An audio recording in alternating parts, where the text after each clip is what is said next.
తండ్రికి కొంచెం గట్టిగా చెప్పమని, అవసరం బాగా ఉందని బాగా ప్రెజర్ చేస్తూ ఉంటాడనమాట వీళ్ళందరినీ. సో తండ్రి ఇవ్వగలిగింది ఇస్తాడు. తండ్రి ఇచ్చిన డబ్బుని తెచ్చి మళ్ళీ కొన్ని మంచి పనులకి, మళ్ళీ కొన్ని ఇదే జలసాలకి, అంటే గొప్పల కోసం, నన్ను మీరు ఆరాధించాలి, నన్ను మాత్రమే ఎప్పుడూ నన్ను గొప్పగా చూడాలి అనుకుంటూ ఏం చేస్తాడంటే తన చుట్టూ ఉన్న వాళ్ళందరికీ ఇలా పంచుతూ వెళ్తూ ఉంటాడు కొడుకు. అయితే ఎక్కడా కూడా ఇది తన తండ్రి ఎక్స్ట్రాగా ఇచ్చిన పైసలని ఇక్కడ ఎవరికైతే ఇతను పంచుతున్నాడో వాళ్ళకి ఎవరికి చెప్పడు. ఎందుకంటే ఇతడి మీద గౌరవం తగ్గకూడదు, ఇతడి మీద అందరూ డిపెండ్ అవుతూ ఉండాలి.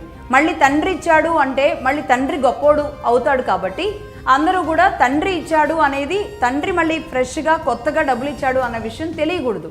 కాబట్టి నా చేతులతోనే నేనే ఇస్తున్నాను, నేను ఎక్కడి నుంచి తెచ్చిస్తే మీకేంటి, నేను తీసుకొచ్చి ఇస్తున్నాను అనే ప్రభావాన్ని చూపిస్తూ ఉంటాడు కొడుకు.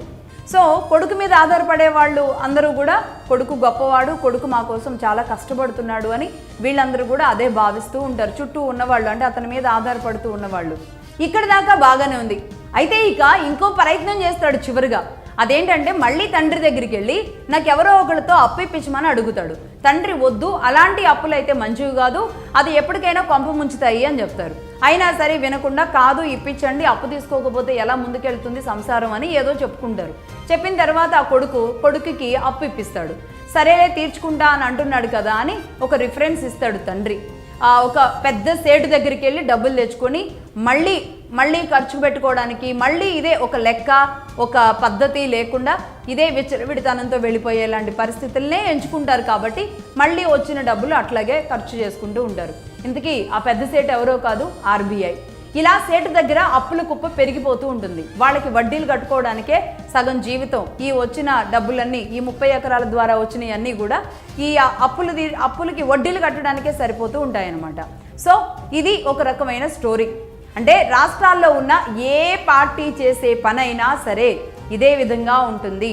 కొడుకు ఎలా వ్యవహరిస్తున్నాడో, అంటే ఒక మంచి కొడుకు, ఒక అవగాహన లేని కొడుకు ఏం చేశాడు, ఇలాగే ఇటు తీసి అటు పెట్టి, అటు తీసి ఇటు పెట్టి, ఏం చేశాడో అర్థం కాక, ఏమేమైపోయిందో తెలియక, చివరికి మళ్ళీ అప్పులకు వెళ్ళి తండ్రి దగ్గర అప్పు కూడా సరిపోక మళ్ళీ ఇంకొక చోటుకి వెళ్ళి తెచ్చినట్టుగానే సేమ్ రాష్ట్రాలు కూడా ఒక అవగాహన, ఒక ప్లానింగ్ లేని రాష్ట్రాలు కూడా కింద మీద చేసి కేంద్రం దగ్గరికి వెళ్ళి తిరిగి వీళ్ళతో చెప్పించి డబ్బులు తీసుకొచ్చి మళ్ళీ ఇక్కడిచ్చే పథకాలకి ఎక్కడా కూడా కేంద్ర ప్రభుత్వాల పేర్లు అనేవి చెప్పకుండా ఇలా ముందుకు తీసుకెళ్తూ ఉంటారు. ఇంకా చెప్పాలంటే RBI దగ్గరికి వెళ్ళి మళ్ళీ ఇంకా అప్పులు తెచ్చుకుంటూ ఉంటారనమాట.